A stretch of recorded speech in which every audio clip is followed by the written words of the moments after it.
class, your attention, please. Wrestlemania!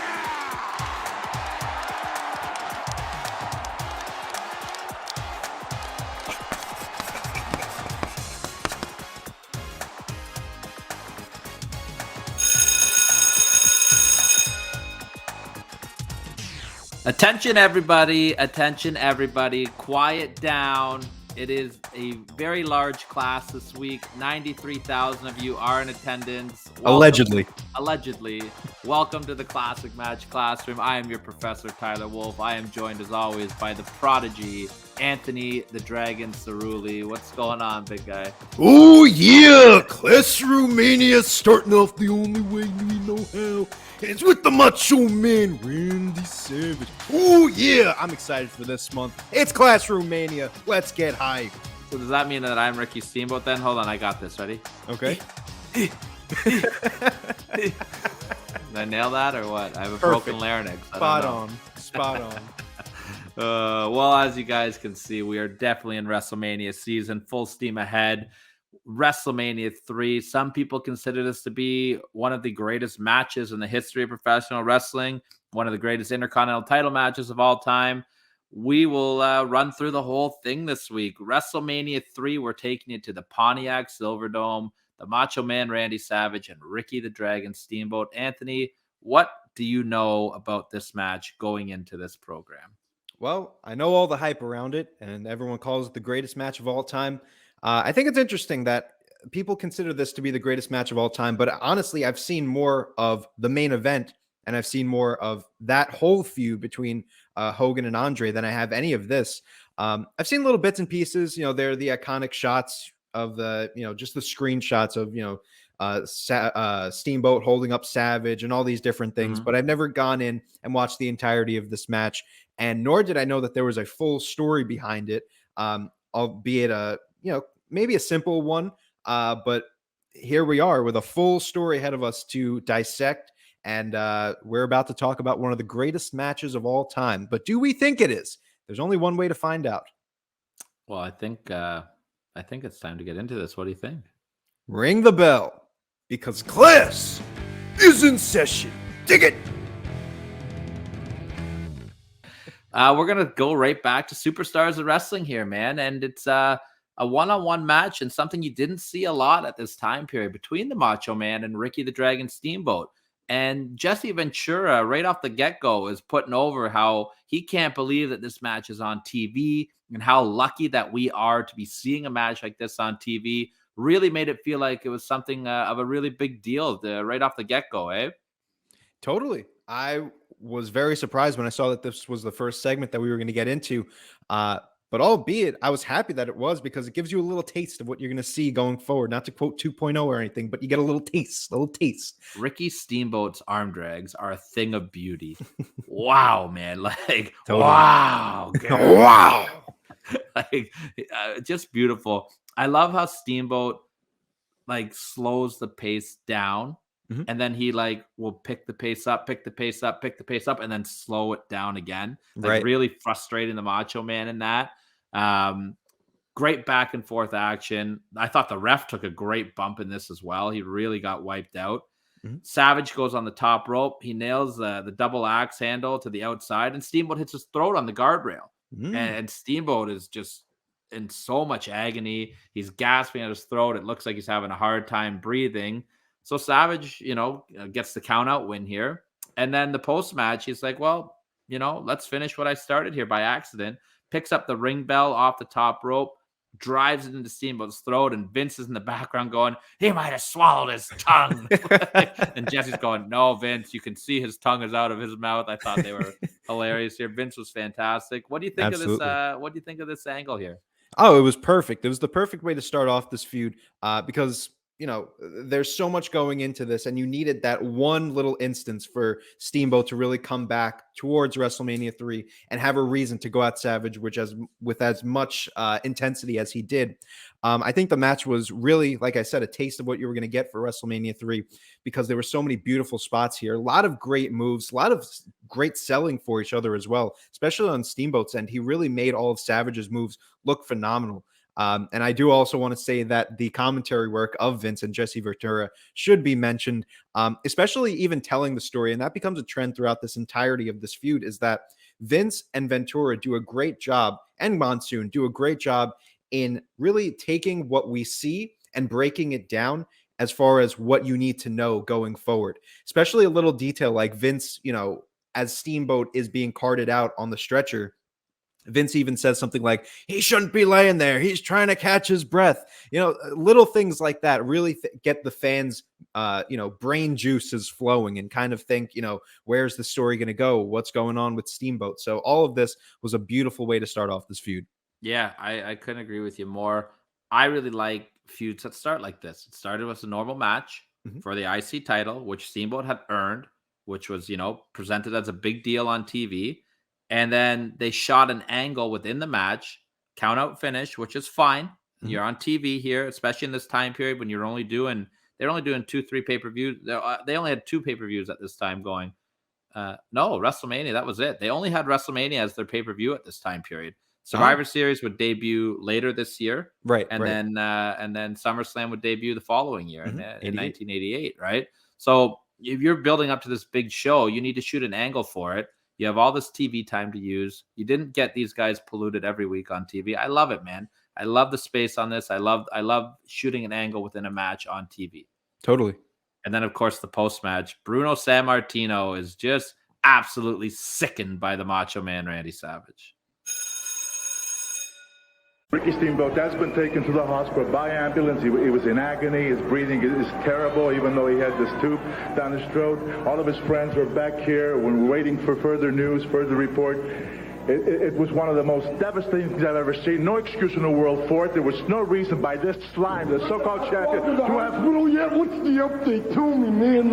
Are you happy about this? Send a hot dog to the hospital yet, huh? Did he put some mustard on him right now? Get him all set up for the champion right there? I'm so proud of myself. You piece of slime! You're happy about it?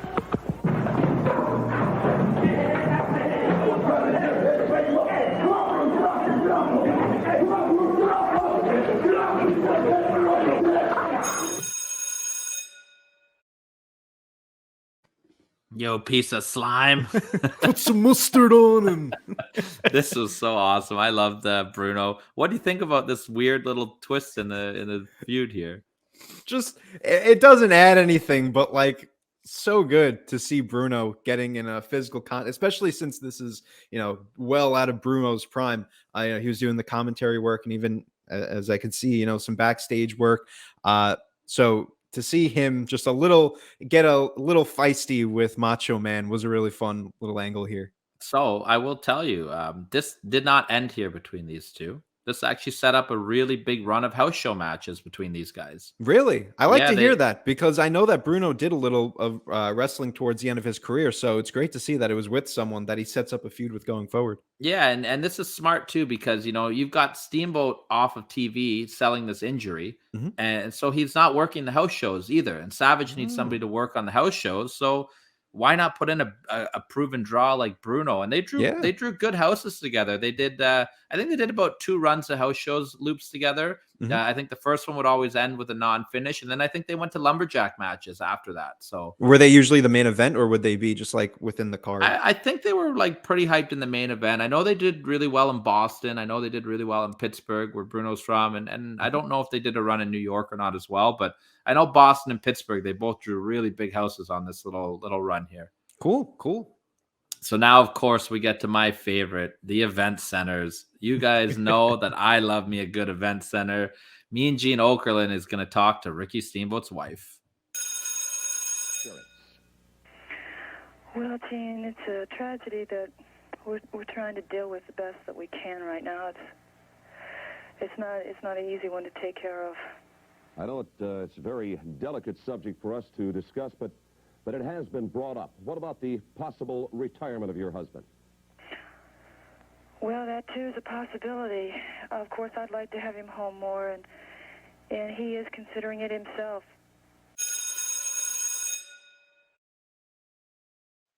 Gotta love some Mean Gene, always asking the hard-hitting questions. I love the vibe of this one too. It was very got to get down to the bottom of this with a with a little phone and everything. Mean Gene, I wrote in my notes that he just wears so many hats throughout the entire company. Yeah. And he pulls it off so well. He could do some funny work. He could do some very serious work, as we see here. I mean, he's amazing. He should be in his own class in our Hall of Fame. But I think so. I think he's like a shoo-in at some point to get absolutely, 100%.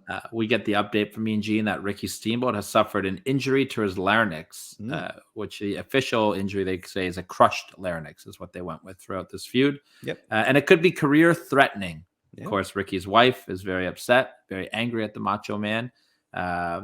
She says that they haven't really thought about retirement, but it's definitely on the table. We don't know yet.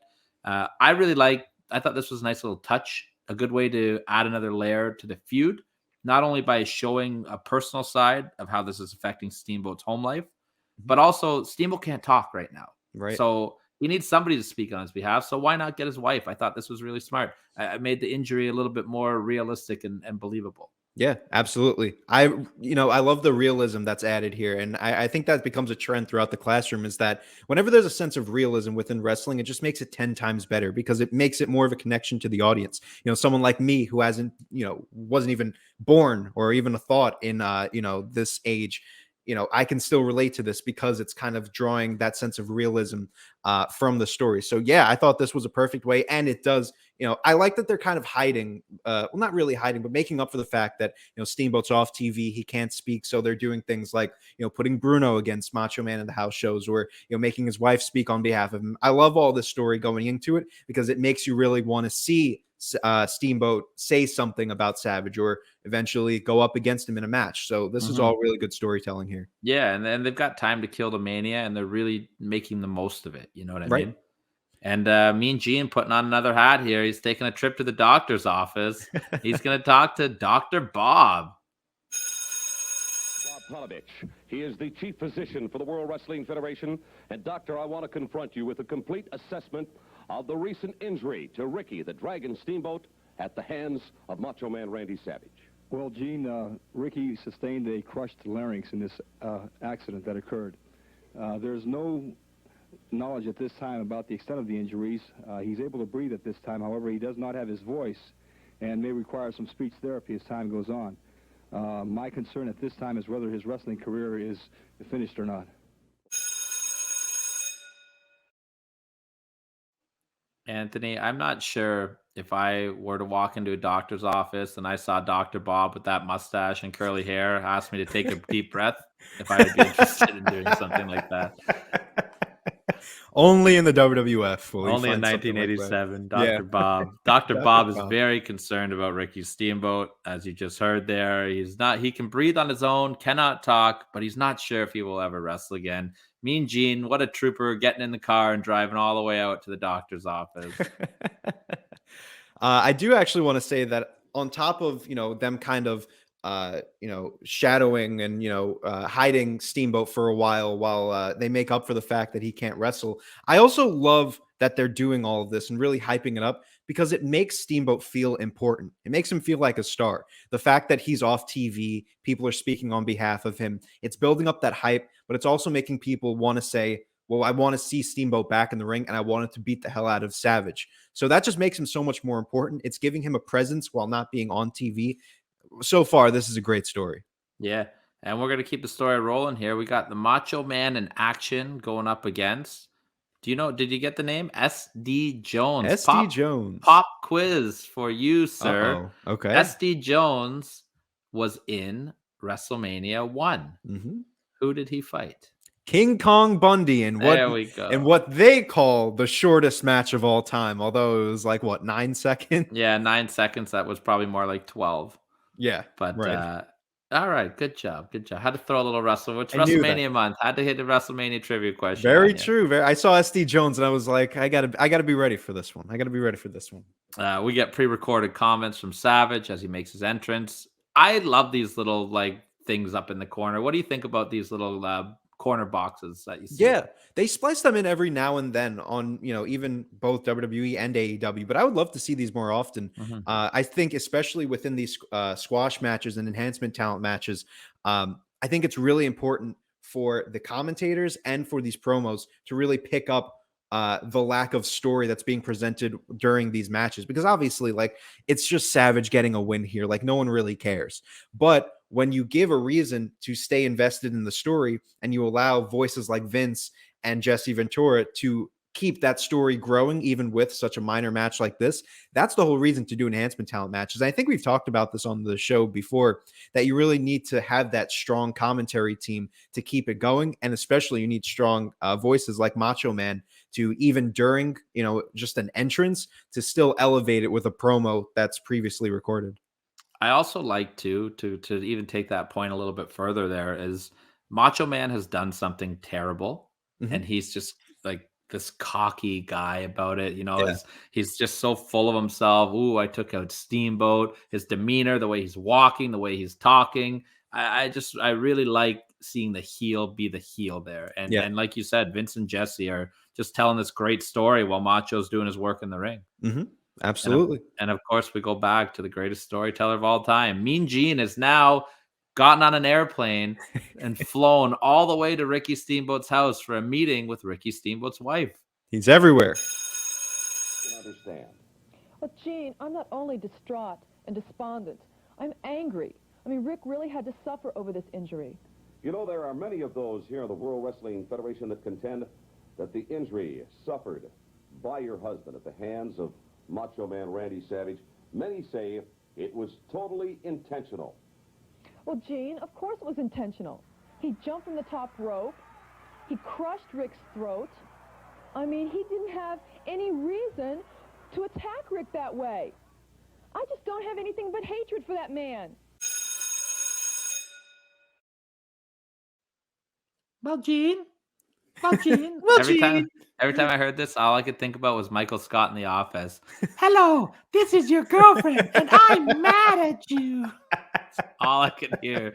I just could not get Michael Scott out of my head this entire time. Is Michael Scott going to be the honor roll winner right now? I don't know. I don't know. Not on the WrestleMania week. I mean, it's Michael Scott. Maybe Prison Mike. Who knows? Maybe he's going to do it. True. Oh, distraught and despondent and angry. Gene. Well, Gene. She was very angry. Very angry. Mean Gene making chickens. What is it? Making chicken soup or chicken salad out of chicken shit or whatever. Something with chicken. Something shit there. I mean, God bless you for trying, Miss Steamboat. But well, Gene, I'm mad. I'm mad, Gene. Now maybe we'll turn it over to the professional here. Let's hear what the Macho Man has to say. Complete mental insanity. Oh, yeah. Ricky the Dragon Steamboat, your future seems bleak. Oh, yeah, it does. But you got involved over your head, didn't you? Macho Man Randy Savage, #1 wrestler in the World Wrestling Federation. Take your wife's advice. Retire. Understand that you're learning sign language now. Understand you're trying to talk, communicate.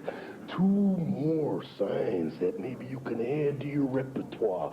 #1 could be possibly this, Ricky the Dragon Steamboat, yeah, your future. And then possibly that, if you ever decide to come back and wrestle the Macho Man Randy Savage.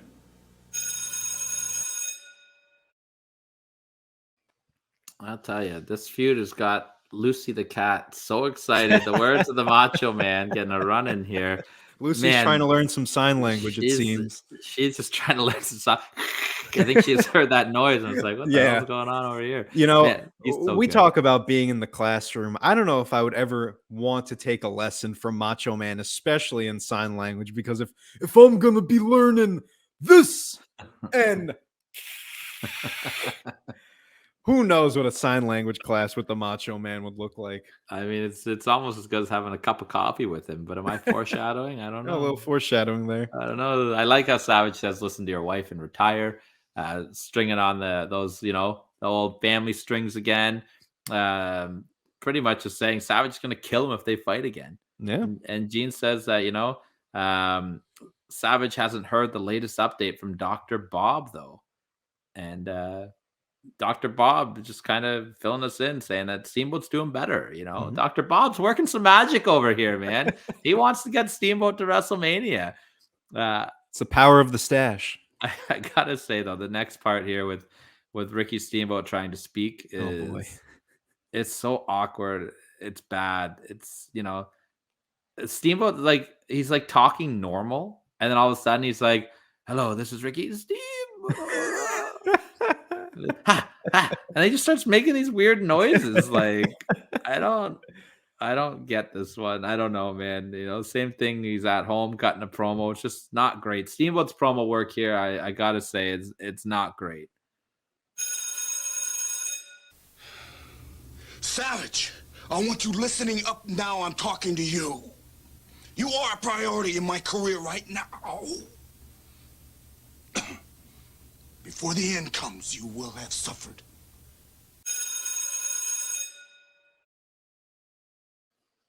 It's like watching a new wrestler like working a match, and it's like I've had my leg worked over the whole match, and then he's making his comeback. He's like, "Yeah, let's go." Oh, my leg. Oh, it's like, "I'll kill you, Macho Man." Ah! I love that Steamboat's version of having a messed up throat is slurring his words. He's going, "Savage, I want you talk to you right now, do you?" Like, what? I don't I don't know. Like I was thinking maybe like he would be talking more like Yeah. Macho Man, I will get you. Like you know what I Or mean? just Like doing anything other than what he was doing. just- Give but him he was the, just, give like, him the yelling. Kane voice modulator. Yeah. Savage, where are you? I'm going to get you. That's like, but instead he's just yelling and then being like, "Ugh." Like I don't know, man. Again, maybe let's go to the next scene here and let a real professional show you how it's done. Steamboat, man. Let me show you something. Macho Man Randy Savage, high in the air. Wait. It's a lovely doll, but it's got a lot of hair on top of it there. Danger zone, man. In fact, what I'm gonna do, eliminating all circumstances of sarcasm, I'm gonna give you a super gift. Yeah, Dragon Ricky Steamboat, his throat is real bad, but you can have a Macho Man Randy. Why, thank you so much. That isn't that kind of you. I have a little gift for you too, my friend. I have here a ringside ticket for a wrestling match because next week you got a ringside ticket to see Mr. Ricky the Dragon Steamboat wrestle. Thank you so much.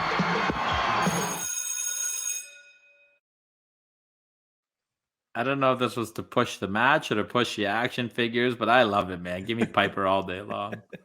Savage with some LJNs, pulling out the LJN figures for this one. Boy, if he would know what that figure's worth in that kind of condition these days, man. I know, right? Throwing it around and everything, Jesus. But no, I was excited to see that we have every 80s feud. I feel like there's at least one Piper's Pit segment. Every feud that we've had, there's always at least one. But no, Piper is amazing here. I like that he sets up that we're going to be seeing Steamboat next week, and we get some LJN action. Savage is always great. And well, question to you, do we ever see, well, I guess not, because he's going to turn face here pretty soon after this feud, but would we ever see Piper and Savage go up against each other, or was this just a Rowdy Piper right now is in a heated feud with Adrian Adonis heading into WrestleMania 3, and it's being built as Piper's retirement match. Okay. So, and I do have the entire build for that. I highly recommend we go over it one day. It is quite an entertaining build. Yeah, for sure. And shine some love on Adrian Adonis, man. That guy was a worker that nobody talks about. Totally. But for another lesson. For another day. I love this. Piper, give me Piper all day. I love that we heard Savage pull out his Danger Zone line. I really enjoy that. The Danger Zone, yeah. And then, of course, we get Ricky Steamboat's return to the ring. Jesse thinks that Steamboat isn't 100%, which I love how he's curling in on that. You get your little promo in the corner of the screen again with Macho Man, saying that he's not watching because Steamboat's going to be rusty and he doesn't care. We talked about this kind of like little promos in the middle. I absolutely love it. Steamboat protecting his throat throughout the whole match as he gets his win. And the opponent here, Mr. Barry O. You recognize Barry the O. name? It's Mr. Randy Orton's grandpa, is it not? Uncle, I believe. Uncle. It's Yes, his dad's uncle. brother. That would make an uncle, I believe. that would Just make an uncle. sadly passed away last year, Barry O. Yeah, what did you think about the return of Steamboat here? Yeah, I thought it was a solid match to bring him back in. I like that he was protecting his throat throughout the match, keep that consistency. Just a solid return for him, and it was good to see a little Barry O cameo. He very over with the crowd too, Steamboat, eh? Oh, absolutely. Big pop for his return here. I also never knew that his theme song around this time was the Chicago Bulls a little. Yeah, it fit him so well too. Yeah, true. I was getting ready to see Michael Jordan run out, but here's here's Ricky Steamboat. Not a bad replacement. You didn't get Michael Jordan running out. How about Georgie Animal Steel running out instead? Oh, true. We're taking us over to Saturday night's main event. Anthony, I just need to know if what you know of Georgie Animal Steel and what you thought about Georgie Animal Steel. So I knew about George the Animal Steel. I never watched anything with him, but I have seen little clips of him, and I always thought that he was definitely a presence. I guess is something to call him. Just a question: how old is George the Animal Steel around this time? How old? I gotta say he's in his 40s, like I'd say mid 40s. Okay, because if you were to tell me he was like 50 or 60, I would believe you, because I could not tell how old this man was. Like George had a huge run as a heel. Like he did big business with Bruno in the 70s, I would say the early 70s, maybe even the late 60s. But like George was always definitely had this gimmick, or was it something that he developed? Always the later wild on? man. And it's funny, like George would only work in the summer seasons because he was a teacher. Really? Yeah, he's a teacher. So he would disappear throughout the school year, much like myself. He's a professor, I guess. Oh, true. And then all of a sudden you'd see him show up, at the end of the school year in Madison Square Garden laying out Bruno Sammartino. It's hysterical. I do love the spot that he does where he counters the clothesline by biting Savage. Yes, which that was really good. Was great. Savage and George actually had a big feud, as a matter of fact. Pop quiz for you. What event, I should say, was the biggest match that these guys competed on? Was it WrestleMania 2? That would be correct. WrestleMania. I did my homework. You are ready for WrestleMania season. I'm ready for WrestleMania. They did compete at WrestleMania 2 for the IC title. So these guys have a feud already that's been established. George is just infatuated with Elizabeth, as we all are. God, she's beautiful. And Macho is protective over here. And that was just kind of the basis for it.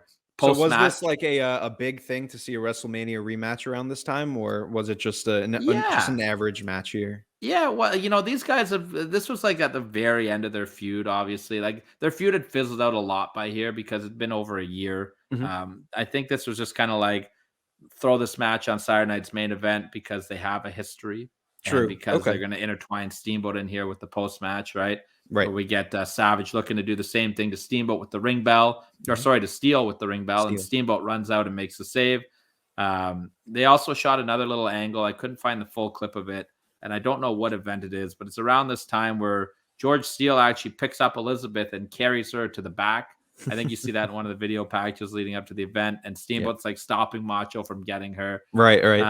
And then, of course, we get what I think is the highlight of this whole thing. One of the most famous promos of all time. If you'd like to pour me a cup of coffee, Mr. Cerulli. Macho Man Randy Savage, Sarasota, Florida. Come on in. You're going to be defending against the Dragon, Ricky Steamboat. What's the cup for? WrestleMania 3, Pontiac, Michigan. Yeah, 90,000 plus people watching right there. And this is Ricky the Dragon Steamboat's cup of coffee in the big time. Yeah, cup of coffee in the big time, because you'll never get closer than now. I am the Intercontinental Heavyweight Champion, and I will remain the Intercontinental Heavyweight Champion. And George the Animal Steel on the outside will be no factor. Yeah. You say no factor. Obviously, he is a factor, or you wouldn't even brought it up. Oh, wow. Mr. Sarcasm, yeah. I don't care if you got 23 wrestlers around the outside, and it doesn't even matter, no, because I am ready, and I will not let this opportunity slip through my fingers. Cup of coffee, man, yeah. Man. Wow, man, freaked out. I mean, Macho Man, just at his finest there, right? cup of coffee in the big time. And so that is it for the build here. Like, not much more to say about that promo. You just heard it. I'm just gonna let it speak for itself because it's amazing. What do you think here? What are you thinking about this build? Where are you grading it? How you feeling coming into WrestleMania 3? Are you excited for the match? I would say I was definitely excited for the match at this point. I think they did a great job in kind of, keeping Steamboat away from the spotlight, but keeping his presence definitely on TV with the Macho Man promos. Macho Man can hold a feud on its own with just his promos and, never see his opponent. He's just that type of speaker, one of the greatest of all time. With seeing Steamboat's wife and all of Mean Gene, I thought this was all very good. The inclusion of Piper and George Steele were all, pretty good. I don't know, though. I feel like you could have done a little bit more to, really drive home that this is a big match going forward. I'm floating around a B to a B plus for this feud. I don't know. I think they could have done a little bit more to really drive home, like, Steamboat's coming back. This is going to be a huge thing. I guess it's also at a disadvantage because, we're not in the age of Raw and SmackDown that you could have consistent storytelling. But for what they did, I think it was solid. I think people were definitely should have been excited for this match going forward with what they did. So I think a B to a B plus is pretty fair around that range. So I'll go for that for the feud. I'm with you on that. I think a B is good. I would like to maybe see a tag match with Savage and a heel against Steamboat and Steele. Maybe would have been nice going into it. Yeah, definitely. Leading into Mania, you're going to see George Steele and Ricky Steamboat's corner. Do you think it should have been Bonnie Steamboat in the corner instead, with Liz on one side and Bonnie in the other? Well, Gene, I just think I'd be so nervous in front of all those people. She's so angry. She can't be out there. She's going to hurt Savage.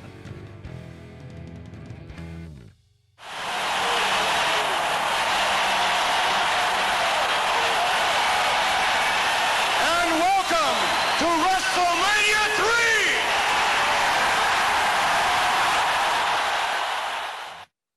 I think it's time to take us to WrestleMania 3, March the 29th, 1987. We are in the Pontiac Silverdome in Pontiac, Michigan. 93,000 people, brother, at the Silverdome, not the Superdome. And we have your Intercontinental Championship on the line. Your champion, the Macho Man, Randy Savage, accompanied by Miss Elizabeth, going up against Ricky the Dragon Steamboat, the challenger, accompanied by George Animal Steele. Mr. Cerulli, the classroom is yours. All right, let's do it. So, first things first, all of the pre-match stuff, phenomenal.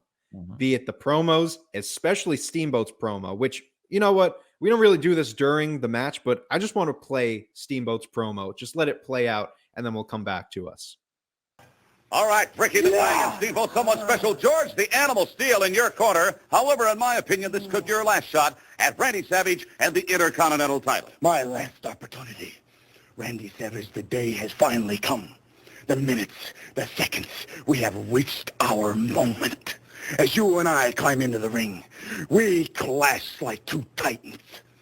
But there will only be one winner. One winner, Savage. This dragon will fire. This dragon will scorch your back. I will come away with the championship belt and see new horizons. Just one of the best promos, pre-match promos that I've ever seen. And it definitely makes up for So I'll give him a pass on this one. But even, with the entrances, with those little, mini rings, I've seen that from Hogan and Andre before, so it was no surprise, but just a really good, presence overall to really add to the match. Great opening, very fast paced. It even brings out a little character in both guys. You see Savage kind of pulling Elizabeth around the ring, adds to his character, and Steamboat's just ready to go. He's all fired up. Very quick. It becomes very personal early on. You get that iconic shot of Steamboat choking out Savage. All of this is really good. Unlike previous weeks, ever since we've returned from our hiatus, I've been really following the story as far as the pacing of the match and working the body parts and all of that. But I'm going to tell you, there's not a lot of true, a consistent story to be told throughout, at least from what I saw. Whereas instead, you're kind of just getting a lot of these very explosive sequences. I wouldn't even say moves. I think it's more along the lines of, just nice moves kind of put all together. I will say that Steamboat kind of begins to work Macho Man's arm a little bit after that opening sequence. I guess in story, it's kind of trying to limit his elbow drop, if you will. I would have liked to have seen a little bit more of Savage working the throat.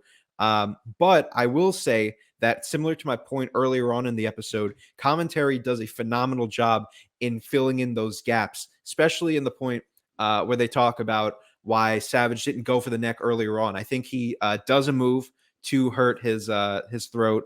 And, Monsoon is like, I wonder why I didn't do that earlier in the match. And Ventura is like, well, you got to wait for your opening. You got to wait for your opening. So I think that was a really good piece of storytelling to kind of bring you back in.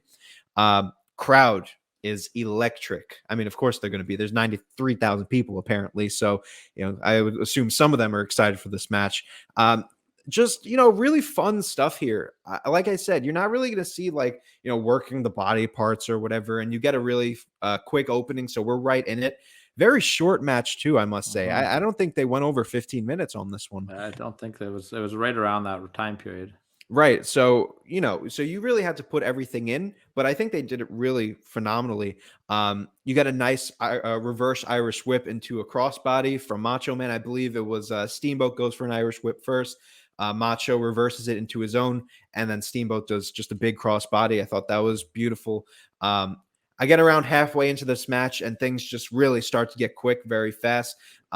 Again, those sequences, and I think that's really, for me, a lot of people call this the greatest match of all time, and I can definitely see why people would say that. But honestly, I would rather replace the word greatest with the most influential match of all time, because you see a lot of in this match what you see on regular WWE programming, just on a Raw or SmackDown. I feel like this is the match that if wrestlers are, and I'm obviously not anywhere close to being a wrestler, but if I was a wrestler, I would go back to this match 24/7 to try and pick up on the little things that Savage and Steamboat do throughout, because this stuff must have been groundbreaking around this time. All these different, pinfall roll-ups. There was a point in the match where Steamboat just keeps going for roll-ups, and it's all different types of, trying to pin Savage.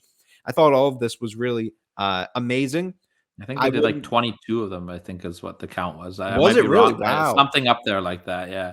Yeah, I mean, you're not going to see that in Hogan and Andre or Hogan and Warrior, you know what I mean? So, to see this, it's definitely a, I guess, like I said, more influential, if anything. I even like the little callbacks that we see in this match, and that's why including the Saturday night's main event, right? That's where was from that original match, or was it Superstars? I think. Superstars. That's why I like the inclusion of the Superstars match, because with a rematch, these wrestlers are picking up on a lot of the things that they fell for in the last match. There was a point where Steamboat goes to skin the cat, and Savage has obviously learned from the last match, and he clotheslines him off the ropes, just so Steamboat doesn't take advantage of it again. And I just write here, just a lot of great moves on display. Like I said, everything's very quick. And that's the end of my notes, simply because, there was so much happening that it was kind of hard to, keep things going. But I feel like this is a very standard textbook match, but in the best way possible, because this is the first time that we would see a match of this sort. You would get a lot of the same stuff, in future generations of matches. But this is where you all learn it all from. Like you said, near 20 different pinfall combinations. I thought that was superb. Savage doing his character work. I think it's interesting that Steamboat is the one to kind of slow the match down a little bit. You were talking about that in the Superstars match, how Steamboat, gives you a lot of energy, and then he's the one to even slow it down. So I thought that was a nice change of pace. Usually you'll see the heel kind of slowing down the explosive face. So you get a nice little change of pace. I don't think that they included George Steele and Elizabeth too much. I think they didn't overwelcome their stay. Steele obviously gets involved in the end of the match, but besides that, to see Steamboat get a clean win over Savage, I thought was a great ending to this feud, this match. Overall, it was just a fine match. And I think, all right, well, saying fine is a little bit underrating it, but this is where I kind of get to my grade. And it's that I can't call this the greatest match of all time. Mhm. Of course, I haven't seen a lot of the greatest matches, but I compare it to what I've Hence the seen show. here. Yeah, true. We wouldn't be here right now. But from what I have seen, and I've seen a lot of great matches already. We're 16 episodes in. Hart and Austin. Of course, I guess you can compare it to Taker and Shawn, although I won't. Eddie versus Mysterio. There are a lot of great matches, and I think this was more along the lines of, like I said, a more influential match, if anything. Of course, that might be a controversial statement to not consider this the greatest match of all time. I think it's up there. I'm sure, as we go along, I'll have a better understanding of where I would place this as far as my ranking. But for the rating itself, I'll give it an A-, I think. I'm with you on this, actually. Yeah, I'll have to give this one an A-. I think the time definitely lowered it a little bit. If they went on a little longer, I think you could have done a little bit more. Maybe a little bit more pacing, tell a little bit more story. But because you have like that 12 to 15-minute window, you need to get a lot in quickly. I think that they filled their time perfectly, but I would have liked to have seen more from it. And again, this is just very textbook match. This is a lot of the foundation upon which you're going to see future matches built upon. So overall, I'm going to give this one around an A-. I'm with you. I think that this is one of the biggest romanticized matches of all time. Yes, I think it is. That's fair. I agree with you about the influence it's had. I will say, though, from the moment that Steamboat hit that off the top rope chop where he jumped over the referee till the finish, the match definitely was unbelievable. Yeah, that was great. I think that the last 5 minutes of this match are some of the best wrestling that you will ever see. True. Poor Dave Hebner was sucking wind so hard that I ran out of breath watching him. They blew him up with all of those pinfall attempts. I'm with you. I think that it's an A, and I'm going to give it an A. I really enjoy the match. I think the build, I'll give it a B. I do think that this definitely holds a place as one of the best WrestleMania matches of all time, and especially definitely the best Intercontinental match. I would say. I would say that's pretty easy too. So I think that kind of puts a bow on the match here, and I kind of want to just talk about the aftermath here and kind of the history of the business changing a little bit here. So you got Steamboat as your IC champion, and he went to Vince really shortly after this and asked for time off, and Vince wasn't happy about that. Really? Especially in this time period.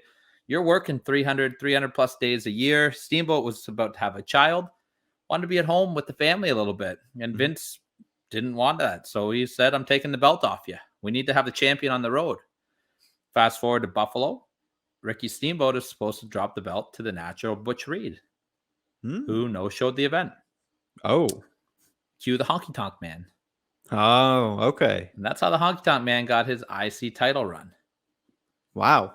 Now you fast forward 1 year later, we're at WrestleMania 4. Macho Man is winning the world title in this tournament. Everybody says that the biggest missed opportunity was that they never rematched these guys in the quarterfinals. Savage beat Butch Reed in the first round to move on to face the winner of Ricky Steamboat and Greg Valentine. And they put Greg Valentine over. You petty bitch, Vince. Right? Can't have two faces fighting each other in 1988. You know what I mean? Ugh. But what could have been? Opportunity. We could have had the rematch. Everybody was so upset about it, myself included. So before we get to next week, I guess it's time for the honor roll. WrestleMania honor roll. Man, there are a lot of options to choose from this week. You got Vince and Jesse were fantastic. Mean Gene wearing every hat has got to be the favorite. Don't sleep on Bonnie Steamboat. But there is one person specifically that I think deserves the honor roll this week. Okay. And without this person, this match would never have happened. And no, I'm not talking about Vince McMahon. I am talking about Dr. Bob. Oh, boy. And his mustache and his curly hair, and I'm sure he has a hairy chest. Dr. Bob getting the work done to fix Ricky Steamboat's larynx, to make sure that we get one of the greatest Intercontinental title matches of all time. For that reason, Dr. Bob and your fine doctor work, I will take a deep breath for you, and you are in the honor roll this week. Thank you, Bob. Thank you, Bob. Thank you, Bob. Good pick. I was confused as to why you weren't going to pick Mean Gene, but obviously the miracle work that Dr. Bob did to bring this match about. All We right. wouldn't be here without good old Dr. Bob. He might be in the Hall of Fame just because of this. But You think like if you think of like Dr. Bob, I would assume that he's probably not alive anymore. I think it's a fair assumption. He looked like he was in his late 40s to early 50s when this was shot. Right. But do you think that if he was still alive and like you went to the doctor and like he's like checking you out, like it would be like you still got it, like because I think Dr. Bob, like he can fix anybody, man. Anyone got an injury coming into WrestleMania season, call Dr. Bob. That's amazing. You still got it. Oh boy. We have fun here on the classroom, ladies and gentlemen. We have to. We And have that's to. going to put a bow on this week. Next week, we are continuing WrestleMania season. We're doing a little bit of a trend here, like we talked about last week. This was our kind of what's this golden era? What do we call this era? Yeah, the Hulkamania golden era. Yeah, the sure. Hulkamania era. So Yeah. now we're going to move on to something in the new generation. Mhm. And we're going to take something a little bit close to home for me, a couple Canadian boys. We're going to take a look at the rivalry and the match of Bret the Hitman Hart versus The Rocket Owen Hart leading up to their classic match at WrestleMania 10. This has got to be one of our biggest matches that we've done, even with this Mania umbrella. Like Bret and Owen, huge feud that we have in an even bigger match. So this is one to look out for, ladies and gentlemen. Yeah, this is going to be a lot of fun. It's one of my personal favorite feuds of all time. And I really encourage everybody to take a look at all the small things and just to see the greatness that is Mr. Owen Hart. Bret's little things, maybe Owen's little things. We got to figure it out next week. But I do want to say real quick before we end off today's episode that, of course, WrestleMania month for us, Classroom Mania, if you will, is 5 weeks. So we did this week was the Hulkamania era. We have New Gen, Attitude Era, and then the Ruthless Aggression Hour. However, WrestleMania Sunday is when we will release the last episode. And we are going to leave it up to the fans to decide which match we are going to do. We are going to put up a poll on our Twitter and our Instagram. We'll figure it out how we're going to do it with 4 matches. I would assume it's going to be one from every generation. And we are going to let you guys decide which match you feel is the best for us. We have some options that we're going to throw in, but ultimately you are going to be the ones to pick it. That poll should be coming up around this week. So get your votes in because we cannot wait to get WrestleMania Sunday done the way that you want it to be. And we're going to learn something along the way. That's it. And I actually just received a notification that Dr. Bob is offering vaccines to anybody that's looking for them. So. They have to be injected in the neck, though, because injected in the neck because it will help with your. Oh, that's fantastic stuff. And I think that puts a bow on this week. So on behalf of the Prodigy, I am your professor, and class has been dismissed.